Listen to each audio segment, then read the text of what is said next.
Just to let you know, this car hasn't been started. Can reach down here and grab the header. Holding the header, so anybody knows that this car is being started within the last 8-10 hours, it probably would still be hot.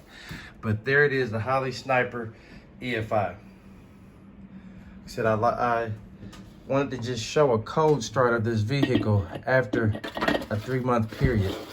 I myself had a pet peeve of it not starting and running the way it wanted to. And I blamed it on the system itself, and it was not the system at all. It was my settings and my ignorance to the system.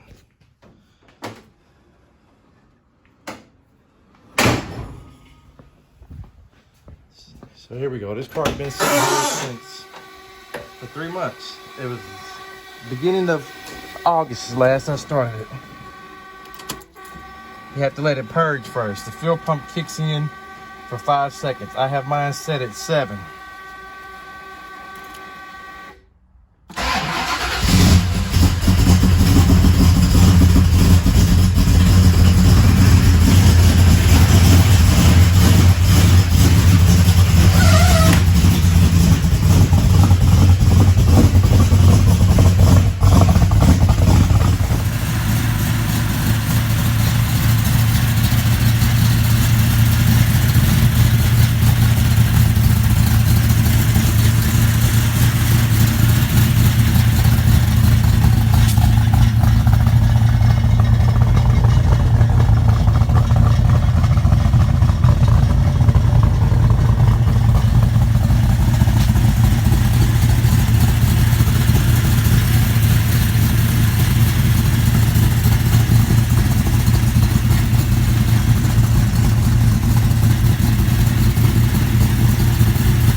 I ended up having to pull the car out of the storage due to fumes. I let it sit here and idle. It took about 3 or 4 minutes before the idle dropped. Subscribe, like, and comment for more videos.